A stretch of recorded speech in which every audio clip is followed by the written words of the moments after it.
very good morning to everyone. I am Anush Tomar and I welcome you in English Toppers Academy.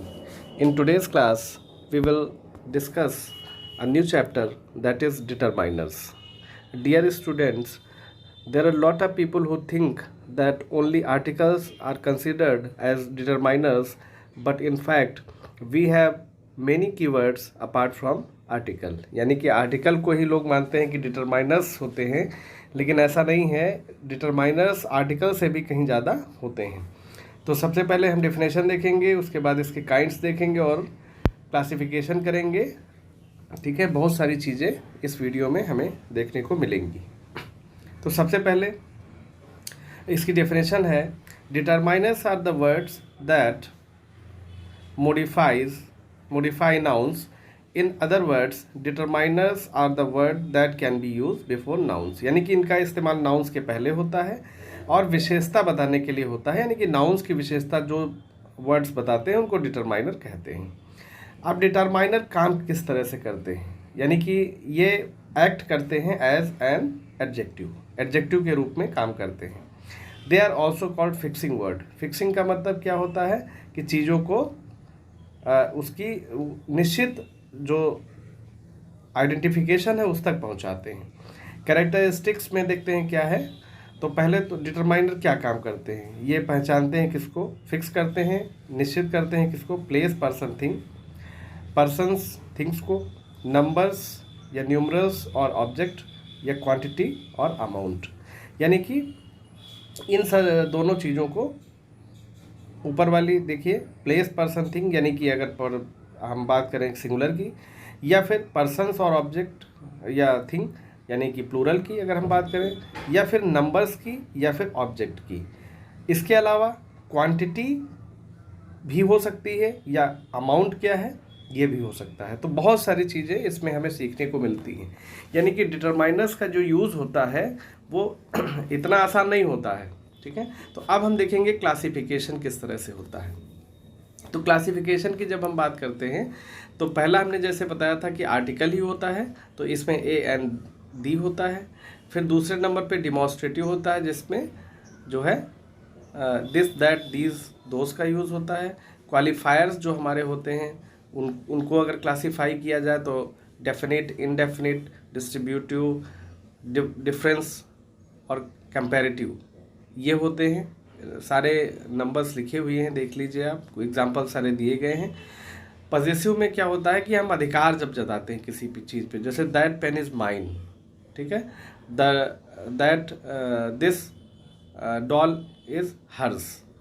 ठीक है, तो यहाँ पे बहुत सारे एग्जाम्पल्स अभी हम लोग देखेंगे और इनको हम लोग डिटेल में डिस्कस करेंगे. तो सबसे पहले देखिए, आर्टिकल को हम डेफिनेट और इनडेफिनेट में डिवाइड करेंगे और क्लासिफिकेशन करेंगे. जो हमारे इंडेफिनिट आर्टिकल हैं वो हैं ए एन, और जो डेफिनेट है यानी कि निश्चित है वो है द. बाकी डिमॉन्स्ट्रेटिव में यानी कि संकेतवाचक जो है हमारा, तो उसमें दिस दैट दीज दोज होता है. ठीक है, इनके बारे में हम लोग डिस्कस करेंगे.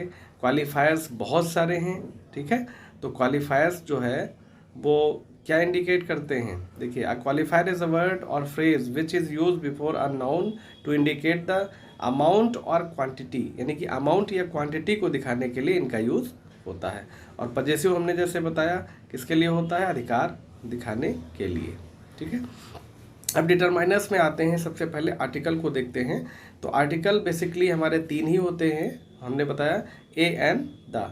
A N is considered as indefinite article, whereas the is considered as definite. यानी कि निश्चित होता है द और ए एन अनिश्चित होता है. तो आप देखिए, articles are use before nouns. A is use before noun starting with a consonant sound. ये तो बहुत ही नॉर्मल सी बात है. Everyone knows that we use a before consonant and an is use before vowel. तो वाउल के या वाउल साउंड जो होता है उसके साथ इसका यूज़ होता है. whereas the is used before singular countable noun, plural countable nouns and uncountable nouns. यानी कि दा का यूज़ तो बहुत ज़्यादा व्यापक है. कहाँ कहाँ पे है देखिए, अगर इसको हम डिटेल में देखते हैं तो ये प्लूरल काउंटेबल में होता है, काउंटेबल नाउन्स में होता है सिंगुलर में, और अनकाउंटेबल एंड नेचुरल ऑब्जेक्ट्स में भी इसका इस्तेमाल होता है. और इसके एग्जांपल्स हम लोग अभी देखेंगे. तो ये ए एंड द का इंट्रोडक्शन था। अब देखिए यूज़ ऑफ डेफिनेट आर्टिकल। तो देखिए डेफिनेट में क्या है हमने बताया था, सॉरी इनडेफिनेट में क्या है, ए एन है और ये अनिश्चित है, यानी कि ऐसा नाउन जो अनिश्चित है उसके पहले ए का यूज़ होता है और एन का होता है। And what is the basic difference, a is use before consonant whereas an is use before vowel. तो ये भी आपको क्लियर हो गया होगा। देखिए एग्जाम्पल्स दिए हुए हैं, a woman, a horse, a university, ठीक है। अब एन का देखिए यहाँ पे क्या दिया है, an orange, an egg, an elephant, an R. तो ये देखिए दोनों में क्या ड्रास्टिक डिफरेंस है, बहुत ही बड़ा डिफरेंस क्या है कि एन का यूज़ कॉन्सोनेंट के साथ होता है और ए का और एन का यूज़ जो है वो वॉवेल के साथ होता है। पर दोनों में डिफरेंस यही है कि साउंड का भी हमें ध्यान रखना पड़ेगा, ठीक है, वो हम लोग बाद में डिस्कस करेंगे। और बेसिक चीज़ हमें पता चल गई, तो ये हमारा जो एक कॉन्सेप्ट है समझने का इंडेफिनिट आर्टिकल्स का हो गया। आप देखते हैं यूज़ कैसे करते हैं ए एन का। तो the use of a N is determined by sound, यानी कि साउंड का हमने बताया था अभी बड़ा रोल होता है, ऐसा नहीं है। जैसे अगर कॉन्सोनेंट है तो आप लगाएंगे, वॉवेल है तो एन लगाएंगे, ये तो सच है।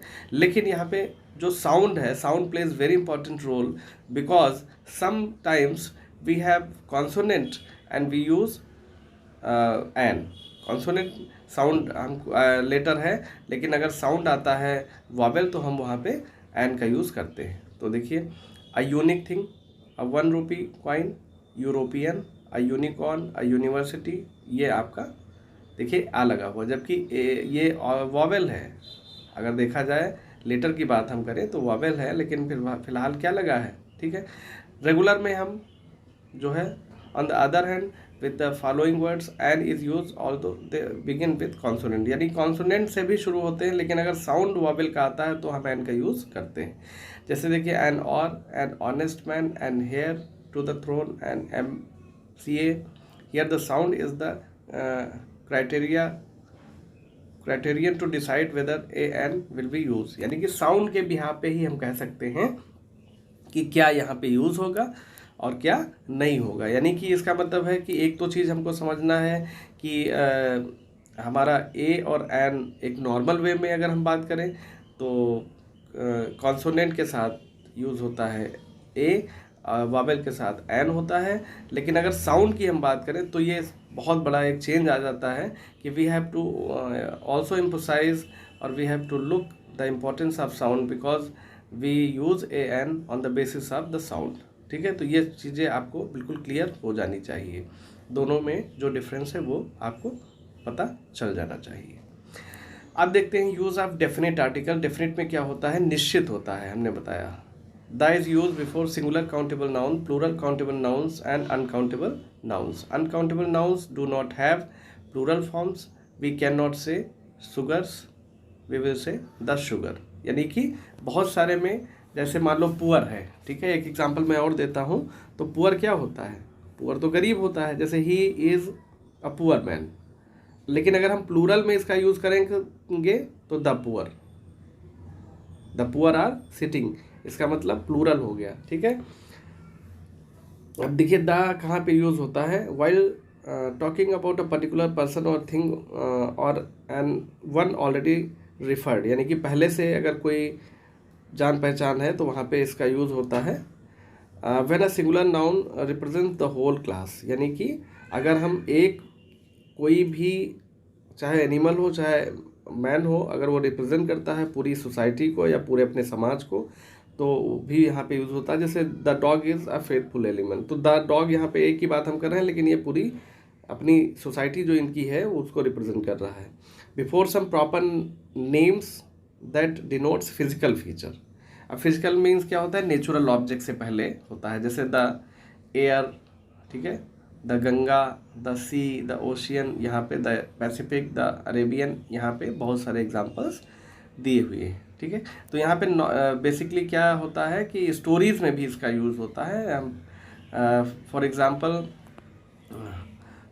देयर वॉज अ किंग, अब तो आ गया, when any story starts we use indefinite article, लेकिन जहाँ पे वो निश्चित हो जाता है द किंग वॉज ब्रेव, अगर हम अगली लाइन कहें देयर वॉज अ किंग, यहाँ पे आ किंग आ गया, यानी कि हम राजा से परिचित नहीं हैं, तो वहाँ पे आल आता है। लेकिन अगर हम उससे परिचित हो जाते हैं तो वो श्योर हमारे लिए हो गया, तो वहाँ पे दा का यूज़ होता है। ठीक है, तो इन सब चीज़ों में दा का यूज़ होता है, बहुत ही ज़्यादा यूज़ है, एरर्स भी आते हैं, बहुत इंपॉर्टेंट। अब देखिए कुछ एग्जांपल्स हम देखते हैं, जैसे द स्वेज कैनाल, डेजर्ट में जैसे द थार, द सहारा, ये पर्टिकुलर चीज़ें हैं ना, जैसे the West Indies, the Netherland, mountains में आ जाए तो हिमालय, सतपुड़ा, द सतपुड़ा, तो ऐसे ही बहुत सारे एग्जांपल्स आपको देखने मिलेंगे। रिलीजियस जो बुक्स हैं उनमें भी the Vedas, the Purana, the Mahabharata, इनमें हो जाएगा। बिफोर नेम्स यूनिक हैं जो, जैसे the sun, the moon, the Pacific Ocean etcetera, और इसमें और भी बहुत सारे यूजेस आपको देखने को मिलेंगे। फिर देखिए सुपरलेटिव डिग्रीज में भी द का यूज़ होता है। ठीक है, ऑर्डिनल्स में भी होता है, द फर्स्ट जैसे है ना, बिफोर म्यूजिकल इंस्ट्रूमेंट जैसे द तबला, यहाँ पे भी यूज़ हुआ है। फिर देखिए the rich before adjective when the noun is understood, तो वहाँ पे भी द रिच है। As an adverb with comparative, इसके लिए भी इसका यूज़ होता है, जैसे दा है आपका, the more money we have, the more we want, है नहीं, यहाँ पे इसका यूज़ हो जाएगा। इसके अलावा बहुत सारे और यूजेस भी होते हैं। ठीक है, जैसे अगर यहाँ पे द पुअर आया है तो द पुअर का मतलब क्या हो गया, एक कमेंट्री है पूरी। और जैसे आप समझ लीजिए कि द रिच आया है तो वो भी एक कम्युनिटी है नहीं। तो इस तरह से लगभग चीज़ें आप समझ रहे होंगे, है नहीं। और तो इस तरह इसका इस्तेमाल हुआ है, मतलब बहुत ही वास्ट इसका यूज़ है, ये कोई छोटी मोटी चीज़ नहीं है। बहुत सारी चीज़ों को हम क्या करते हैं कि इनको दा के रूप में यूज़ करते हैं, और डेफिनेट यानी कि निश्चितता ये दिखाता है। The is use where the things are in certain, यानी कि निश्चित चीज़ें हैं वहाँ पे इनका इस्तेमाल हम करते हैं। ठीक है, और इसके अलावा भी बहुत सारे यूजेस होते हैं जहाँ पे, जैसे मान लो हमने बताया था एक किंग वाला एग्जांपल, जो इंट्रोडक्शन जहाँ पे होता है वहाँ पे भी इसका यूज़ होता है। तो ये बहुत सारे एग्जांपल्स थे आपके लिए। Thank you for watching the video, thank you, have a great day, thank you.